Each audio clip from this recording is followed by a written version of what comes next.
சுந்தரவள்ளி நந்தினி கிட்ட சண்டை போட்டுக்கிட்டு இருக்காங்க. அதை பார்த்து சூர்யா கோவப்பட்டு எவ்வளவோ சொல்றாரு. ஆனால் சுந்தரவள்ளி கொஞ்சம் கூட சமாதானமே ஆகலை. இந்த பக்கம் மாதவி போய் புனிதாவோட ரூம்லலாம் சர்ச் பண்ணி பார்க்குறாங்க. ஏதாவது கிடைக்குமா கிடைக்குமான்னு சொல்லி. இந்த மாதவி சீக்கிரமாக அந்த முடியையும் நகையையும் எப்போ எடுத்துகிட்டு வருவான்னு தெரியலையே. அவள் எடுத்துகிட்டு வந்தால் தானே இங்கே புனிதா கதையும் நந்தினி கதையும் முடிக்க முடியும். எவ்வளோ நேரம் தேடிக்கிட்டு இருக்கா. சீக்கிரம் எடுத்துகிட்டு வா அப்படின்னு சொல்லி யோசிச்சுட்டு இருக்காங்க மாதங்கி. மாதவி கரெக்டாக அந்த ட்ராவை திறக்கிறாங்க. அந்த ட்ராவுள்ள இருந்து சுரேகாவுடைய முடியையும் நகையையும் எடுத்துகிட்டு வராங்க. அம்மா இங்கே பாருங்கம்மா அப்படின்னு வந்து கொடுக்குறாங்க. என்ன மாதவி இது அப்படின்னு கேட்குறாங்க சுந்தரவள்ளி. அம்மா நல்லா பாருங்க, இது தெரியலையா? இது சுரேகாவோட முடி, இது சுரேகாவோட நகை. இது எங்கே இருந்துச்சு தெரியுமா? அந்த புனிதாவோட ரூமில் ட்ராவில் வச்சிட்டு இருந்தா அப்படின்னு சொல்கிறாங்க. என்ன சொல்கிற மாதவி, இது சுரேகாவோட முடியா? ஆமாம் அப்படின்னு சொல்லி பார்த்துக்கிட்டு இருக்காங்க. அப்போ சுரேகா வெளியே வராங்க. ஆமாம்மா, இது என்னோட முடிதான். ஆமாம், என்னோட முடியே தான் அப்படின்னு சொல்லிட்டு அழறாங்க. சுரேகா நீ அழாத, நீ அழாத. இந்த நிலைமைக்கு உன்னை ஆளாக்கினவளை சுத்தமாக நான் சும்மாவே விட மாட்டேன் அப்படின்னு சொல்லி உடனே பாஞ்சு அடிக்க போகிறாங்க புனிதாவை. புனிதா பயந்து ஓடி போய் சூர்யா பின்னாடி ஒளிஞ்சுக்கிறாங்க. தாய்க்குளமே கொஞ்சம் பொறுமையா இருங்க அப்படின்னு சொல்கிறாங்க சூர்யா. ஏண்டா இன்னும் எவ்வளோ நாளைக்கு தான் இவங்களுக்கு வக்காலத்து வாங்கிட்டு இருக்க போகிற? இவங்க பண்ணுற தப்புக்கெல்லாம் உடந்தையாக இருக்க போகிற? இப்போ கூடவா உனக்கு புரியல? சுரேகாவோட முடியும் நகையும் எப்படி எப்படி அவகிட்ட இருந்து எடுத்துகிட்டு வந்தா மாதவி? இதிலிருந்து உனக்கு புரியலையா? இப்போ கூட உனக்கு புரியலனா நான் என்னத்தை சொல்கிறது அப்படின்னு சொல்கிறாங்க சுந்தரவள்ளி. மா அவன் கூட என்னம்மா பேச்சு? அவளை வெளியே இழுங்குமா, அவளை ரெண்டில் ஒன்று பார்க்கணும் அப்படின்னு சொல்கிறாங்க மாதவி. உடனே கையை பிடிச்சி இழுக்கிறாங்க சுந்தரவள்ளி. அம்மா அவள் கையை விடுங்க, அவளை எதுக்காக இப்படி டார்ச்சர் பண்ணிக்கிட்டு இருக்கீங்க, அவளை விடுங்க அப்படின்னு சொல்கிறாங்க நந்தினி. நீ யாரடி குறுக்க பேசுகிறதுக்கு அப்படின்னு சொல்லி அடிக்க போகிறாங்க. நீயும் தான் இதில் உடந்த, எனக்கு தெரியும். ஃபர்ஸ்ட்லேருந்தே இவளை கடத்துறதுக்கு நீ தான் பிளானை போட்டு கொடுத்துருப்ப அப்படின்னு சொல்லிட்டு திட்டிக்கிட்டு இருக்காங்க.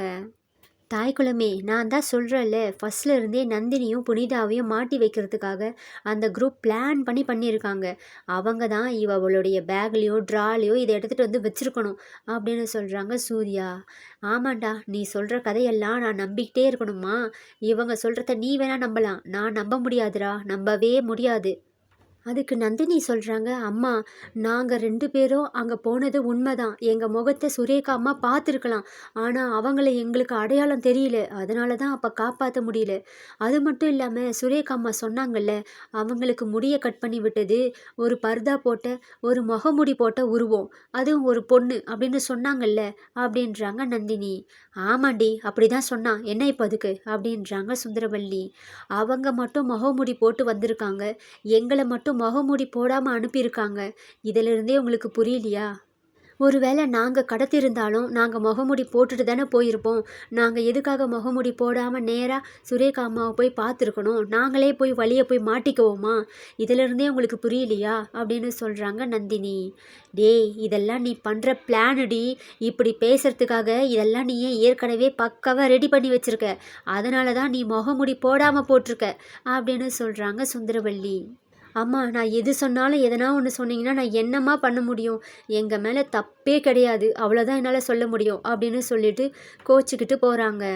ரூமுக்கு போய் உக்காந்து அழுதுகிட்டு இருக்காங்க. எல்லாரும் அவங்கவுங்க கலைஞ்சு போயிடுறாங்க. அப்போ சூர்யா ரூமுக்கு வராரு. ரூமுக்கு வந்தவர்கிட்ட அதான் சார் அந்த ஃபோனை கொஞ்சம் கொடுக்குறீங்களா அப்படின்னு சொல்லி ஃபோனை வாங்கி பார்க்குறாங்க. சூர்யா எடுத்த ஒவ்வொரு ஃபோட்டோவையும் திருப்பி திருப்பி பார்க்குறாங்க.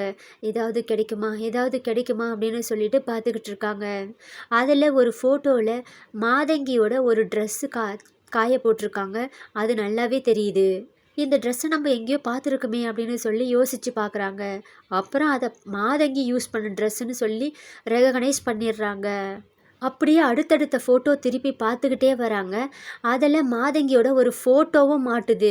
ஒரு வாலில் ஒரு ஃபோட்டோ மாட்டியிருக்கு. அதை நல்லா ஜூம் பண்ணி பார்க்குறாங்க. அது நல்லா கபோர்டில் மறைஞ்சிருக்கிற மாதிரி வச்சுருக்காங்க மாதங்கி. அதை பார்த்துட்டு இது மாதங்கி தானே, அதான் சார் இது மாதங்கி தானே அப்படின்னு சொல்லி காட்டுறாங்க. ஆமாம் நந்தினி இது அவளே தான். அந்த வீட்டில் இவளுடைய ஃபோட்டோ எப்படி அப்படின்னு சொல்லி யோசிக்கிறாரு சூர்யா. இப்போ தான் எனக்கு எல்லாமே புரியுது நந்தினி, எனக்கு எல்லாமே புரியுது. இந்த வீட்டில் எல்லாமே பண்ணுறது அந்த மாதங்கி தான். அந்த ரஞ்சித்தோட ஆள் நம்ம வீட்டில் ஒருத்தர் இருக்காங்கன்னு சொல்லி நம்ம சந்தேகப்பட்டோம் இல்லை, அது வேற யாரும் இல்லை, இந்த மாதங்கி தான். அதுக்காக தான் நம்ம வீட்டில் வந்து தங்கியிருக்கா. பாத்தியா ஃபோட்டோ எவ்வளோ தெளிவாக இருக்குது அப்படின்னு சொல்லிட்டு இருக்காரு. அதான் சார், இன்னொரு ஃபோட்டோ பாருங்கள், அதில் ஒரு ட்ரெஸ்ஸு தெரியுது, அதுவும் மாதங்கி தானே அப்படின்றாங்க நந்தினி.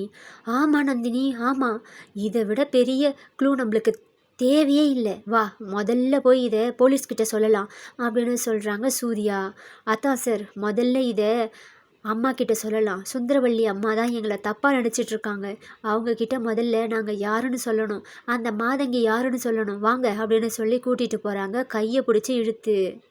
நந்தினி அவங்க என்ன சொன்னாலும் நம்ப போகிறதில்ல, வா நம்ம போலீஸ் ஸ்டேஷன் போகலாம் அப்படின்னு சொல்கிறாங்க சூர்யா. இல்லாதான் சார், இப்போவே அந்த மாதங்கியோட முகமுடியை நம்ம கிழிச்சாகணும், நீங்கள் வாங்க அப்படின்னு சொல்லி, அம்மா சுந்தரவள்ளி அம்மா அம்மா அப்படின்னு கத்திக்கிட்டு இருக்காங்க வெளியே ஹாலில் நின்றுக்கிட்டு. ஏய் என்னடி இப்போ எதுக்கடி கத்திக்கிட்டு இருக்க, எங்களை நிம்மதியாக ஒரு அரை மணி நேரம் இருக்க விட மாட்டியா? இப்போ தான் ஒரு ரகலை பண்ணிட்டு போனேன், என் பொண்ணு வீட்டுக்கு வந்திருக்கா, அவள் கூட ஒரு அரை மணி நேரம் என்னை இருக்க விட மாட்டியா? எதுக்கடி கத்திக்கிட்டு இருக்க அப்படின்னு சொல்லி வராங்க சுந்தரவள்ளி. ஒரு முக்கியமான விஷயத்த உங்ககிட்ட சொல்லணும், இல்லை இல்லை காட்டணும் அப்படின்னு சொல்கிறாங்க நந்தினி. என்ன என்ன புது நாடகத்தை ஏற்பாடு பண்ணிட்டு வந்துட்டியா? இப்போ அதை ஒப்படைக்க போறியா? ஏண்டி அரை மணி நேரத்தில் புதுசு புதுசாக ரெடி பண்ணிட்டு வரியே அப்படின்னு சொல்லி திட்டுறாங்க சுந்தரவள்ளி. தாய்க்குளமே, நீங்கள் லிமிட்டை தாண்டி பேசிக்கிட்டு இருக்கீங்க, தேவையில்லாமல் பேசாதீங்க. நந்தினி முக்கியமான எவிடன்ஸோடு வந்திருக்கா அப்படின்னு சொல்லி மாதங்கியை பார்த்து மறைக்கிறாரு.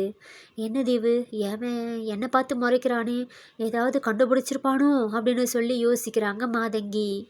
சுந்தரவள்ளி, நந்தினி என்னதான் சொல்ல வரான்னு கொஞ்சம் கேளேன், எப்போ பார்த்தாலும் எதுக்காக அவளை திட்டிக்கிட்டே இருக்க அப்படின்னு சொல்கிறாங்க அருணாச்சலம். ஆமாம், அவளுக்கு சப்போர்ட் பண்ணுறதுனாலும் அவளுடைய பிச்சைக்கார குடும்பத்துக்கு சப்போர்ட் பண்ணுறதுனாலும் நீங்கள் வந்துடுவீங்களே. சரி சரி, கேட்டு தொலைகிறேன், சொல்லுடி அப்படின்னு சொல்கிறாங்க சுந்தரவள்ளி. இந்த ஃபோனை பாருங்கம்மா அப்படின்னு சொல்லி புனிதாவும் நந்தினியும் காட்டுறாங்க. இந்த ஃபோன் தான், இந்த இடம்தான் சுரேகா அம்மாவை கடத்தி வச்ச வீடு அப்படின்னு சொல்கிறாங்க. இப்போ என்ன அதுக்கு அப்படின்னு கத்துறாங்க சுந்தரவள்ளி. இந்த ஃபோட்டோவை கொஞ்சம் நல்லா பாருங்கள், இந்த ட்ரெஸ்ஸை நீங்கள் பார்த்ததில்ல அப்படின்னு சொல்லி காட்டுறாங்க. ஏய் என்னடி இந்த மாதிரி 1000 ட்ரெஸ் இருக்குது, எப்படி அப்படின்னு சொல்லி கேட்குறாங்க. அம்மா இந்த ஃபோட்டோவையாவது பாருங்கள் அப்படின்னு சொல்லி ஃபோட்டோவை ஜூம் பண்ணி காட்டுறாங்க. என்ன மாதங்கி மாதங்கி ஃபோட்டோ அப்படின்னு சொல்கிறாங்க சுந்தரவள்ளி. இப்போ தெரியுதாம்மா அந்த வீட்டில் மாதங்கியோட ஃபோட்டோ எப்படி போச்சு அப்படின்னு கேட்குறாங்க நந்தினி. என்னது என் ஃபோட்டோவா அந்த வீட்லையா? மிஸ் பண்ணிட்டேனா? அச்சிச்சோ, எல்லாத்தையும் எடுத்து வைக்கும்போது அதை எடுத்து வைக்கலையா? இப்போ என்ன பண்ணுறது, என்ன சொல்லி சமாளிக்கிறதுன்னு தெரியலையே அப்படின்னு சொல்லி புலம்பிட்டு நிற்கிறாங்க மனசுக்குள்ளேயே மாதங்கி. அப்படியே வேர்த்து விறுவிறுக்குது. அதை பார்த்த சூர்யா, என்னடி எல்லா விஷயமும் வெளியே வந்துடுச்சுன்னு சொல்லி பயந்து நடுங்குறியா அப்படின்னு சொல்லி கத்துறாரு. என்ன மாதங்கி, அந்த வீடுக்கும் உனக்கும் என்ன சம்மந்தம் இருக்குது, எதுக்காக உன் ஃபோட்டோ அங்கே இருக்குது அப்படின்னு கேட்குறாங்க சுந்தரவள்ளி. இல்லை மேடம், இது இது இவங்க ஏற்பாடு பண்ண நாடகமாக இருக்கும், இவங்களே என் ஃபோட்டோவை எடுத்துகிட்டு போய் வச்சு ஃபோட்டோ எடுத்திருப்பாங்க, என்னை மாட்டி விடுறதுக்கான பிளான் மேடம், நம்பாதீங்க அப்படின்னு சொல்கிறாங்க மாதங்கி. ஆமாம், இவங்க அதை செய்யக்கூடியவங்க தான் அப்படின்னு சொல்கிறாங்க சுந்தரவள்ளி. அப்போ போலீஸ் இன்ஸ்பெக்டர் உள்ளே வராரு. ஒரு முக்கியமான விஷயம் சூர்யா, இதோ சிசிடிவி ஃபுட்டேஜ் கிடச்சிடுச்சு, இந்த ஃபோட்டேஜை பாருங்கள் அப்படின்னு சொல்லி ஃபோட்டோவை காட்டுறாரு. அதில் பார்த்தா வீடியோவில் மாதங்கி கார்லேருந்து இறங்கி உள்ளே போகிற மாதிரி வீடியோ இருக்குது. அதை பார்த்து சுந்தரவள்ளி அப்போ தான் புரிஞ்சுக்கிறாங்க, நந்தினி இவ்வளோ நேரம் சொன்னதெல்லாம் உண்மைதான் அப்படின்னு சொல்லி ரொம்பவே ஃபீல் பண்ணுறாங்க. அடியே மாதங்கி, அதை பொய்ன்னு சொன்னேன், இப்போ இதை என்ன சொல்ல போகிற? பக்கத்து வீட்டு சிசிடிவி ஃபுட்டேஜே கிடச்சிருக்கு, இப்போ என்னடி சொல்ல போகிற? இதையும் பொய்ன்னு சொல்ல போறியா? ஏண்டி எவ்வளோ தைரியம் இருந்தால் இப்படிப்பட்ட கேடுகட்ட வேலையை செஞ்சுருப்ப? தாய்க்குளமே, இப்போவாது இவளை பற்றி புரிஞ்சுக்கிட்டீங்களா? இவ எவ்வளோ பெரிய ஃப்ராடுன்னு. இவ தான் ரஞ்சித்தோட ஆள், ரஞ்சித்தோட ஆளாக இருந்து வெளியே எல்லா வேலையும் செஞ்சது இவ தான். அது மட்டும் இல்லை, இவ கூட கௌஷிக்ன்றவனும் சேர்ந்து புனிதாவை கொலை பண்ணுறதுக்கே பார்த்துருக்கான். இப்போயாவது புரிஞ்சுக்கோங்க இன்ஸ்பெக்டர், இவளை அரெஸ்ட் பண்ணி கூட்டிகிட்டு போங்க அப்படின்னு சொல்கிறாரு சூர்யா. மாதங்கியை அரெஸ்ட் பண்ணி தர தர தரன்னு இழுத்துட்டு போகிறாங்க. இந்த பக்கம் சுந்தரவள்ளி நந்தினி முகத்தை பார்க்க முடியாமல் தலை குனிஞ்சு கையெடுத்து கும்பிட்டு மன்னிப்பு கேட்குறாங்க.